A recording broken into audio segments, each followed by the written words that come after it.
जय हिंद सभी defence pensioner बंधु। मुझे उम्मीद है आपका पेंशन विशेषकर खासकर स्पर्श से आ रहा होगा और इसी दिशा में मैं स्पर्श के ट्रेनिंग के एक खास विशेष श्रृंखला प्रारंभ किया हूं।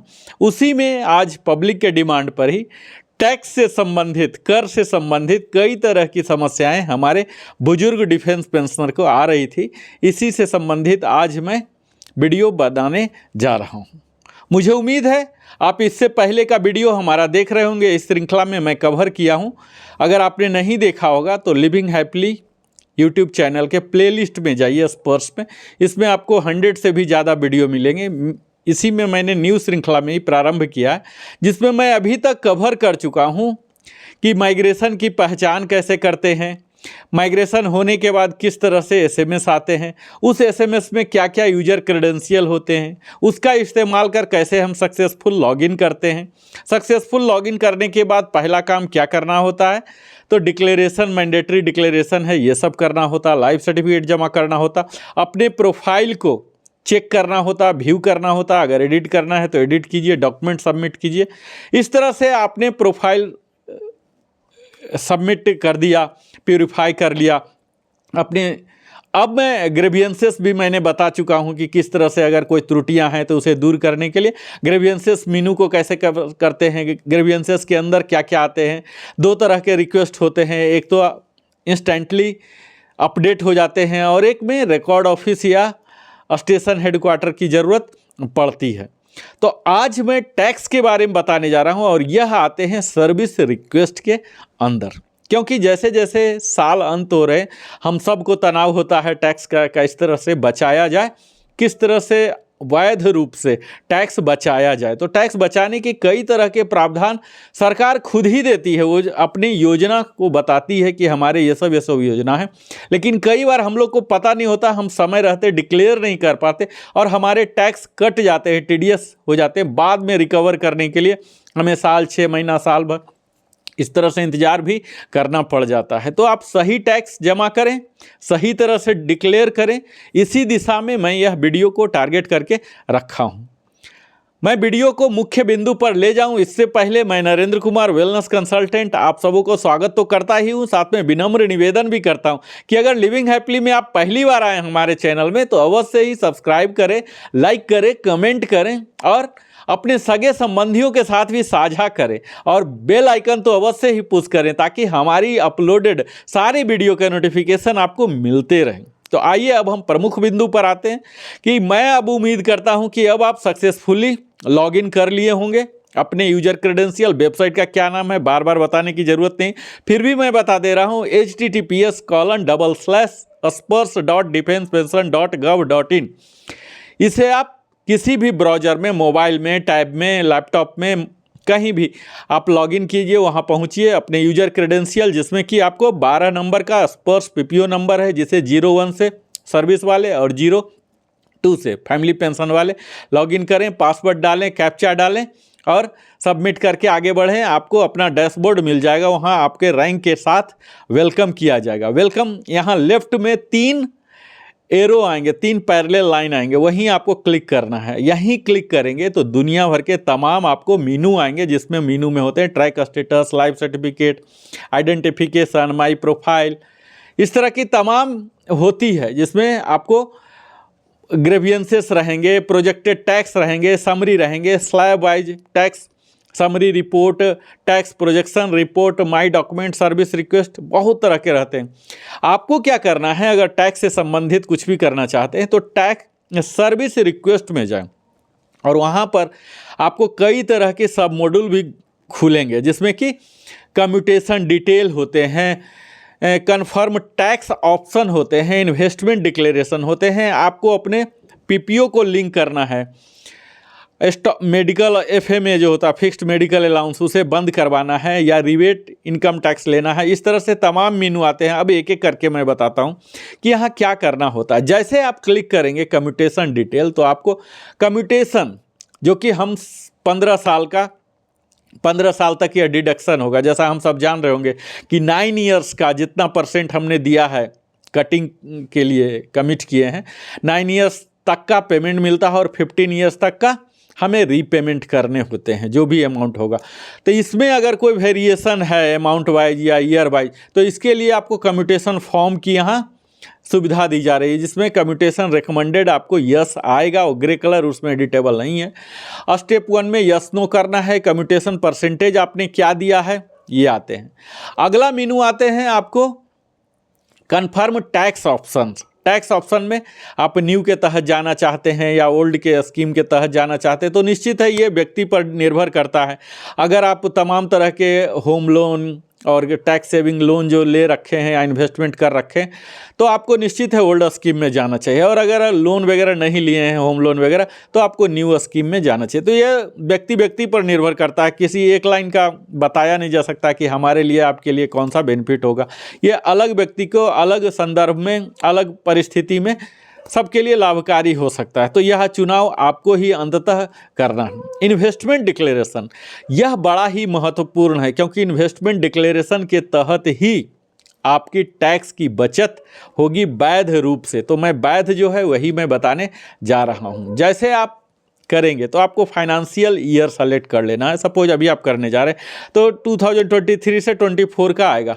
पेंशनर का नाम आपको अपने आप आएगा। जैसे डिक्लेयर इन्वेस्टमेंट करेंगे, नीचे एक ड्रॉप डाउन टेबल आ जाएगा और इसमें तमाम तरह के इन्फॉर्मेशन होंगे, जिसमें सबसे पहला आता है हाउसिंग लोन, जिसमें कि interest, additional interest on housing loan taken with in इस साल से इस साल जो भी लिए हैं आप। यहाँ जब इस मीनू पर होम लोन वाले पर करेंगे तो आपको यहाँ लोन का अकाउंट नंबर, लेंडर कौन है, कौन से बैंक है, आपका पैन तो यहाँ है ही, लेंडर का जो बैंक का पैन है ये पैन लिया जाएगा। तो सारे करीब 6-7 डिटेल्स यहाँ पूछे जाएंगे, सब वेरीफाइबल होते हैं। तब आपको जाके यहाँ होम लोन का जो इंटरेस्ट का बेनिफिट होता है वो मिलेगा, और कैपिटल का जो है वो 80C में मिलता ही है।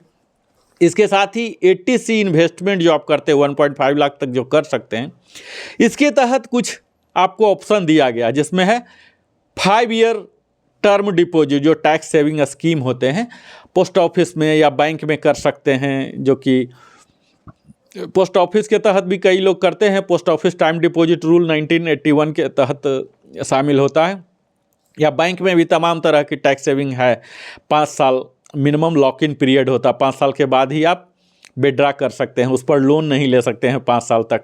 लाइफ इंश्योरेंस या पेंशन प्लान प्रीमियम आप दे रहे हैं, या नेशनल सेविंग सर्टिफिकेट जिसके कि 8th इशू हैं ये लिए हैं, या पब्लिक प्रोविडेंट फंड में जमा कर रहे हैं, या अपने पुत्री के नाम पर सुकन्या समृद्धि योजना के तहत जमा कर रहे हैं, या टर्म डिपॉजिट है, बैंक फिक्स डिपॉजिट जो 5 साल और उससे ज़्यादा वाला है, तो या ट्यूशन फी जमा कर रहे हैं, यूनिट लिंक इंश्योरेंस कोई लिए हैं यूलिप, या फिर कोई म्यूचुअल फंड जो टैक्स सेविंग वाला है उसमें जमा कर रहे हैं, या senior citizen saving scheme SC/SS जो बोलते हैं, इसके तहत आपने जमा किया, तो ये सब का बेनिफिट आपको 80C में 1.5 लाख तक मिल सकता है। तो ये ओल्ड स्कीम में ये सब आपको बेनिफिट मिल जाएगा। तो ये सब अगर आप डिक्लेयर करते हैं, ये सब जो भी मैं बता रहा हूँ, ये सबको आपको क्लिक करना है, डबल क्लिक करना है। डबल क्लिक करते ही इसके ब्रेकडाउन आ जाएंगे।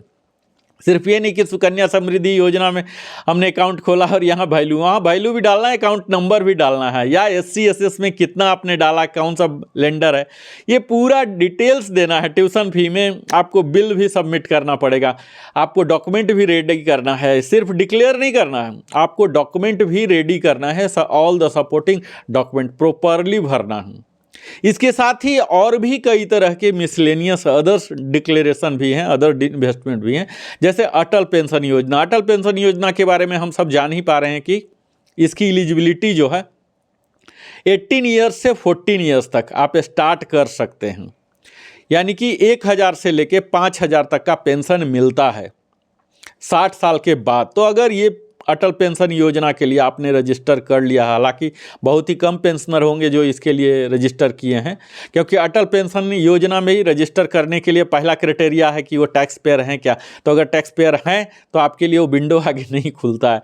ये हालांकि यहाँ दिया हुआ है, अगर अटल पेंशन योजना किन्हीं ने रजिस्टर किया है तो उसका भी यहाँ आपको बेनिफिट मिलेगा। इसके साथ ही अगर deduction of dependent with disability है तो उसका भी मिलेगा। हैंडीकैप्ड सेल्फ ही हैं तो इसका भी मिलेगा। Interest paid on education loan पर, आप अपने संतान के लिए एजुकेशन लोन लिए हैं उस पर इंटरेस्ट का जो एलिमेंट है उस पर आपको एडवांटेज यहाँ टैक्स की छूट मिलेगी। इसके साथ ही अगर मेडिकल इंश्योरेंस प्रीमियम दे रहे हैं आप प्रतिवर्ष, चाहे वो खुद के लिए हो या आपके सीनियर सिटीजन पेरेंट्स हों, डिपेंडेंट हों, इनके लिए भी हो सकता है। आपको मेडिकल ट्रीटमेंट फॉर डिजीज या एलिमेंट के लिए आपने दिया है तो ये सब के लिए भी आपको बिल भी रेडी रखना है और यहाँ डिक्लेयर कर सकते हैं। न्यू पेंशन स्कीम में अगर आपने रजिस्टर किया है, डिफेंस से रिटायर हो गए, उसके बाद एनपीएस भी लेना चाहते हैं, पेंशन के ही एक खास एलिमेंट को आप एनपीएस में भी कर रहे हैं तो ये भी आपको टैक्स में छूट दिलाएगा। इसके साथ ही अगर आप प्रिवेंटिव हेल्थ चेकअप कराते हैं तो इसके लिए भी आपको टैक्स की छूट की सुविधा। इसके साथ ही अंतिम जो दिया गया है राजीव गांधी इक्विटी स्कीम है, यहाँ भी अगर आपने रजिस्टर किया है तो टैक्स में छूट ले सकते हैं। इसके साथ ही मैंने बताया कि यह तो डिक्लेरेशन आपको करना है, सेल्फ डिक्लेरेशन जब कर देंगे तो ये सबको कंसीडर करते हुए आपका जो एनुअल डिडक्शन जो हो रहा है, डिडक्शन का अमाउंट घट जाएगा। फाइनल जब करेंगे तो वहाँ 26A में दिखना शुरू होगा। इसके साथ ही रिवेट इन इनकम टैक्स है जो अंडर सेक्शन IT सेक्शन 89(1) के तहत है। इसमें आपको प्री फिल्ड आएंगे सारे, जहाँ जहाँ आपका पैन होगा, नाम होगा, ये सब आएंगे। आधार नंबर आप चेक कर लीजिए। इसके बाद जो पार्टिकुलर्स भरने हैं रेफर टू रूल 21A के तहत है, इनकम टैक्स रूल 1962। तो ये प्रीवियस ईयर के रिलीवेंट असेसमेंट ईयर को कवर किए जाते हैं। इसमें करीब 15 क्वेश्चनायर हैं। इसमें आपको यस नो करना है या वैल्यू देना है, जिसमें सबसे पहला होता है salary received in arrear in advance. अगर आपको OROP या किसी का एरियर आ गया है, या payment of the nature of gratuity in respect of pass services gratuity amount मिला है, या पेमेंट इन कंपनसेशन एम्प्लॉयर के द्वारा मिला है, पेमेंट ऑफ कम्यूटेशन मिला है, तो ये सब आपको नहीं होता। ग्रेच्युटी और कम्यूटेशन ये दोनों पेमेंट यहाँ शामिल नहीं होंगे, टैक्सेबल नहीं होते। डिटेल पार्टिकुलर्स ऑफ पेमेंट आपको देने होंगे और इसके साथ ही नीचे डिक्लेरेशन होते हैं। इस तरह से आप अगर भर दे रहे हैं सारे डिटेल तमाम तरह के, मैं एक वीडियो बनाऊंगा जिसमें स्क्रीन वाइज ही दिखाऊंगा। यहाँ समरी में बता देता हूँ कि टैक्स के लिए कई लोगों का डाउट था, तो यहाँ आप टैक्स इन्वेस्टमेंट डिक्लेरेशन कीजिए और टैक्स फाइलिंग के लिए जो प्रावधान दिए हुए हैं इसे भी आप इस्तेमाल करके टैक्स बचा सकते हैं, ताकि आपका TDS कम लगेगा। रिबेट आप ले सकते हैं इनकम टैक्स अंडर 89(1) में। तो यहाँ ये सब काम अगर आप सीख लिए, कर लेंगे तो आपको टैक्स रिफंड कराने की ज़रूरत नहीं पड़ेगी, साल 6 महीना वेट करने की ज़रूरत नहीं पड़ेंगे।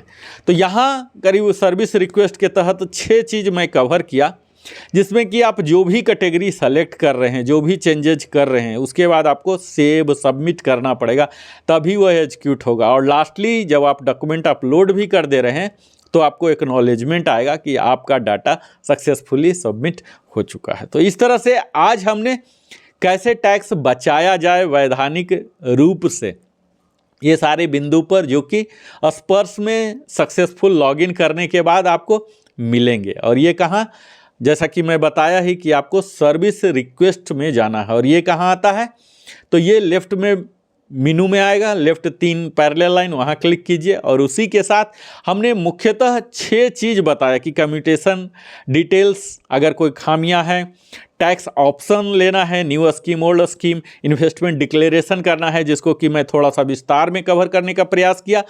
PPO को लिंक करने के लिए बताया कि अगर आप डुअल पेंशनर हैं, जैसे कई आर्मी के होते हैं जो डिफेंस के तो ले ही रहे हैं, जैसे हवलदार से रिटायर हुए तो आर्मी के हवलदार का ले ही रहे हैं, उसके बाद ज्वाइन किए फिर DSC में, तो DSC का भी ले रहे हैं, या कहीं सेंट्रल गवर्नमेंट स्टेट गवर्नमेंट में भी ज्वाइन कर गए आर्मी के बाद, तो वहाँ से डुअल पेंशन, तो दोनों PPO को भी लिंक करने का यहाँ प्रावधान दिया गया है। उसके बाद FMA फिक्स्ड मेडिकल अलाउंस जो अभी 1000 रुपीज़ है, जो लोग ECHS के सुविधा नहीं लेते हैं वो FMA ले रहे हैं। हालांकि आज के समय में यह एक बुद्धिमत्तापूर्ण स्टेप नहीं होगा FMA लेना, नए लोगों को तो दिया ही नहीं जा रहा, लेकिन जो लोग पुराने लोग भी हैं तो मेरा व्यक्तिगत सलाह उनके लिए यही होगा कि आप ECHS का सुविधा लें, क्योंकि आजकल 1000 रुपीज़ पर मंथ में तो आपको OPD का जो कंसल्टेशन चार्ज है वही 700,000 रुपीज़ तक होता है, और वृद्धावस्था में दोनों आदमी को, दोनों प्राणी को कवर होगा। तो ECHS सुविधा लें। FMA अगर ले भी रहे हैं तो उसे बंद करवा के ECHS का सुविधा लें, ताकि आपको बेहतर सुविधा मिल सके, मेडिकल सुविधा, वो 12,000 सालाना में संभव नहीं है जो इम्पैनल्ड हॉस्पिटल में लाख लाख रुपए। और जिस तरह से आप धीरे धीरे वृद्ध होते जाते हैं तो मेडिकल पर तो जाना ही है, देर सवेर सबको वही रूट लेना है। ऊपर जाने से पहले तो वृद्ध होना है और बीमार होना है, रोगी होना है, ये सब तो एक रूट है, तय किया हुआ स्ट्रक्चर्ड रूट है जो ईश्वर ने बनाया, हम सबको फॉलो करना ही।